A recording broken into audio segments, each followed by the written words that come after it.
የምር ነው ወደ ሆስፒታል ወሰዱት። ደህና አይደለም። እሺ ማዬ፣ ግን ለምን ይቅርታ ታረጊለትም? እየተጎዳኩ። እኔ ምንም ብቻ ስማኝ፣ ይልቅ በፍጥነት ወደ ሆስፒታል ወሰዱት። አባዬን አንሂድ። አልሄድም አልኩ። እኔ ደህና ነኝ። እናንተ ይኸውልሽ ደግሞ ሰላም ያንን ትልቁን ቤት በስሜ አድርጉልኝ በላት ብላሽ። አባዬ ደህና አይደለም። ትልቁን አይ ሰላም፣ አንቺ ሰላምሽ ይጥፋ። አንቺ ይኸውልሽ እኔ እያመመኝ ምናልባት በሞት እንኳን እኔ ይቅርታ ብዬሻል። አንቺ ደግሞ መቃብሬ ላይ ቆመሽ ይቅር በይሽ። አባዬ በሰከረበት ራሱን በማያውቅበት ሁኔታ ነው አብራሽ የተኛሽው። እውነት ነው። ይሄ ደግሞ ወንጀል ነው። እናማ ልከስሽ ነው። አይ በቃ አንቺ ከልጅነት እስከ እውቀት ድረስ እልህሽ አይተውሽማል። አንድ ነገር ልንገርሽ፣ እንደ ድሮ ቢኖር እንደዚህ ቁሜ አላወራሽም ነበር። ተይ እንጂ ምን ታረጊኝ ነበር? ልቅ አረግሽ ነበር። በአጭሩ ዳጣ አባዬ ደህና አይደለም። ለማዬ ንገሪያትና አሁኑ ነው ሆስፒታሉ። እንዴ ናታን፣ ምንድን ነው? አባዬ ምንድን ነው የሆነው? ናታን፣ ዳጣ እባክሽ ቶሎ በይ፣ ንገሪያቸውና ቶሎ ነው። ናታን ቆይ፣ ለምንድን ነው የማትነግረኝ? አባዬ ምንድን ነው የሆነው? ለምንድን ነው የማትነግረኝ? ናታን ደህና አይደለም እያልኩሽ ዳጣ፣ ለምንድን ነው የማይገባሽ?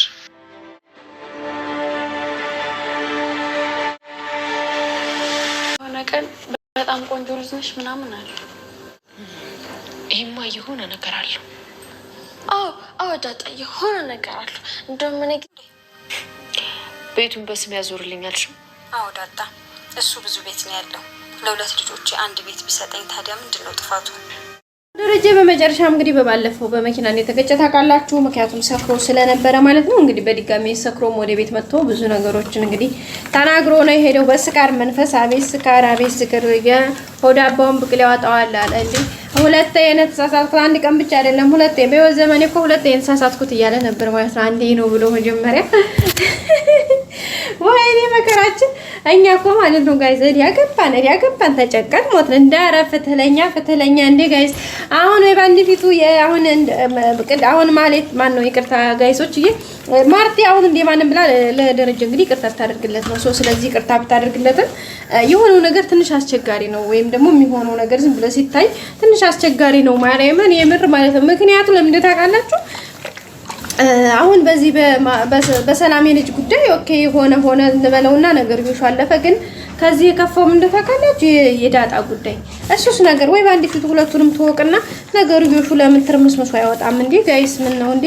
እኛም ተጨንቀን ከምንሞት አሁን እንግዲህ በባለፈው ሰክሮ መጥቶ እቤት ሲመጣ እንግዲህ ውጣልኝ ነው ያለችው ማለት የማርታ ማለት ነው። ይቅርታ ውጣልኝ ነው ያለችው። ደረጀም እንግዲህ አልወጣም ቤቴ እኮ ነው ምናምን ሲላት ውጣልኝ ብያለሁ ውጣልኝ ስትለው ነበረ። ከዛ በኋላ እንግዲህ ደረጀ ትንሽ ለፋልፎ ከዛ በኋላ ነው ሄደው እንግዲህ ሰላም እንደው ሰላም ሽጥፋ እያለ ነበር። ከዛም በመቀጠል ደግሞ ምን እንዳለ ታውቃላችሁ ጋይስ? ቤቱን እኮ ያንን ትልቁን ቤት በእኔ ስም አድርግልኝ አለችኝ አላለም። እዲኔ ጉዳችን ነው። ኧረ ተው ጋሽ ደረጀ እንደው ሚስጥራት ዝርክ። ከዛ በኋላ እንግዲህ ወደ ሆስፒታል እንዲሄድ ነበረ ያዘዘችው ማርቲም። ያው እንግዲህ ናታን ወደ ሆስፒታል ይዞት ሄዷል። ተጎድቷል ብሎ ደውሎላችኋል። ሆስፒታል ውስጥ ገብቶ በጣም ስለተጎዳ ሁላችሁም ቶሎ ብሏል። ናታን ስልኩ ሟለቹን አይሰራም ነበር። እንግዲህ ከመሸ በኋላ ደውሎ እንደዛ ብሏችኋል ውድ ቤተሰቦቻችን። እኔ እንጃ ግን ደረጃው በርግጥ አሁን መኪና መጥቶት ነበር ምናምን ትንሽ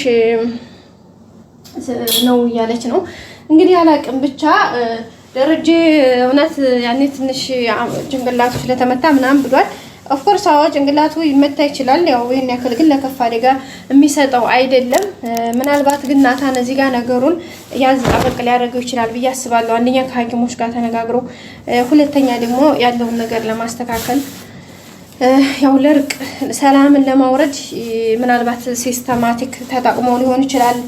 ደረጀና ናታን ተመካክረው ይሆናል ብዬ አስባለሁኝ።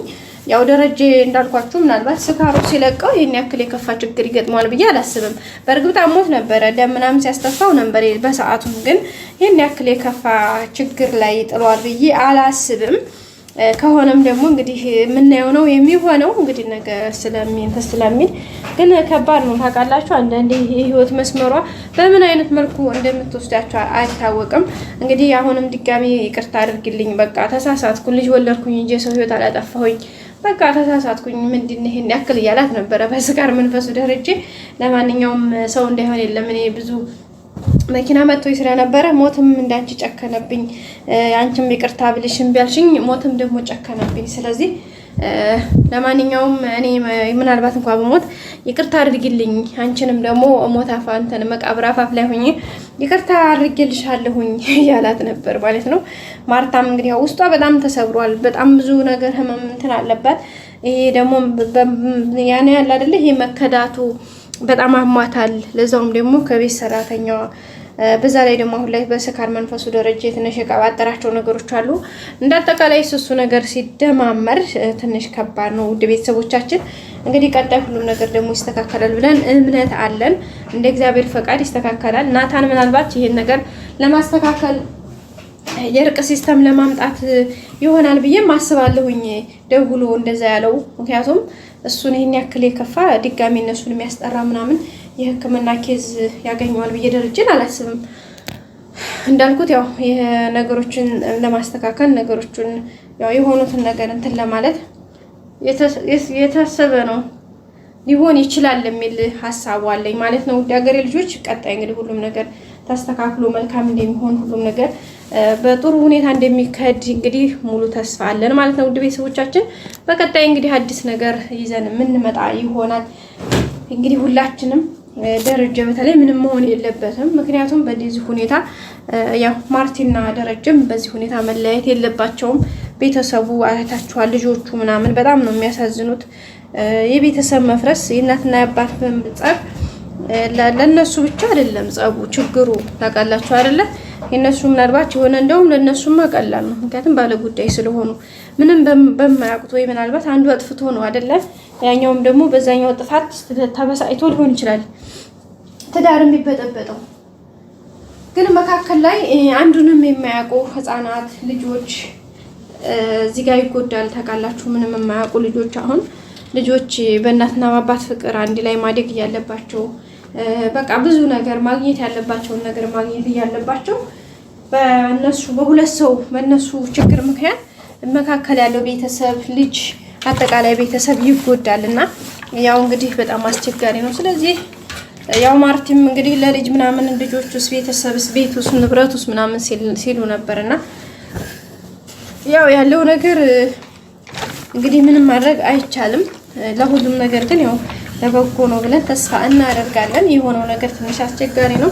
ኤኒዌይስ እንግዲህ ቀጣይ ሁሉም ነገር ተስተካክሎ መልካም ይሆናል ብለን እናስባለን እና እንዳያችሁት ነው እንግዲህ ለልጆች ሲባል አንዳንዴ መታለፍ አለ። በርግጥ ማርታ ደግሞ እንደዛ አይነት ነገር የሚመቻት ሴት አይደለችም። ለልጅ ምናምን ተብሎ እንደዚህ ያለ ቀልድ የለም ብላለች። ስለዚህ አምራለች ማለት ነው።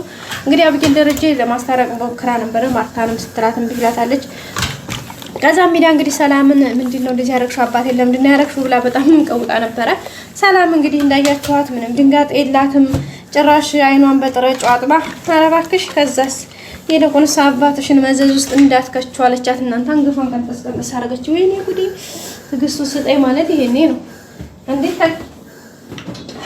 እናንተ እንዴት ነው ተዝናናችብን እኮ እንደ ሌሊት ፈስ ምን አስባ ነው? ግሩም እኮ ነው፣ ግሩም ነው። ኧረ ድፍረት ጋይስ፣ እንዴ ድፍረት ትጠላላችሁ። ኮንፊደንሷስ አንገቷን እንዲህ እንዲያረገች ማለት ነው እንዴ! ኧረ ሸም ነው፣ ኧረ ሸም ነው። ሸም የሚባል ነገር አይታወቅም እንዴ! እንዴ ጋይስ፣ እንዴ አብጌል እንዴት ይቅርታ እንኳን አትይኝም እንዴ ምናምን ትላታለች። እንዴ ለምን ይቅርታ ምልሽ? ለምን በቃ መጀመሪያ ስለሆነው ነገር እኔም ያደረኩበት ምክንያት አለኝ አለ። አሁን ቆይ ደረጀ የቤተሰብ መፍረስ እዚህ ጋር አለና ቢያንስ እንኳን ትንሽ ነገሩን ብታረግበው የሆነ ሰከንድ ብታረግበው ምን አለ? ዞሮ እሷ እግዚአብሔር ይመስገን ሁሉም ነገር ቢያንስ ደረጀ ሲኖር ትዳር ራሱ ህይወቱ ሲኖር እኮ ሁሉም ነገር ይኖራል አይደል እንዴ? ለሷም እኮ ለልጆቹ አባት እንግዲህ ከአንድ ሁለት ልጅ የልጆቹ አባት ሆነ ይሄ ሰውዬ። ስለዚህ ለሱ መታሰብ ምናምን አለበት የምር ማለት ነው። ግን ጭራሽ ጋይስ እንዴ አንገቷን ብጥስቅንጥስ አረገች እኮ ረበስማ እንደዚህም ይቻላል እንዴ? እንደዚህም ያለ ድፍረት በዚህ ልክ እኔ በጣም ነው የገረመችኝ ጋይስ፣ የምር ማለት ነው። ጭራሽ እኮ እንዳለ ጭራሽ የምትለምነው እሷ ናት የመሰለችው። አትገረሙ? ቀጣይ አዲስ ቪዲዮ እንገናኝ። ላይክ፣ ሼር፣ ሰብስክራይብ ማድረግ አይረሳ። ወዳችኋለሁ ቤተሰቦቼ። ፕሊስ ላይክ አድርጉልኝ። ላይክ እያደረጋችሁ ቪዲዮውን ሲጀምሩ ላይክ አድርጋችሁ ጀምሩ። ሰብስክራይብ አድርጋችሁ ሰብስክራይብ አድርጉ። መልካም ጊዜ በያላችሁበት። ወዳችኋለሁ። ባይ ባይ።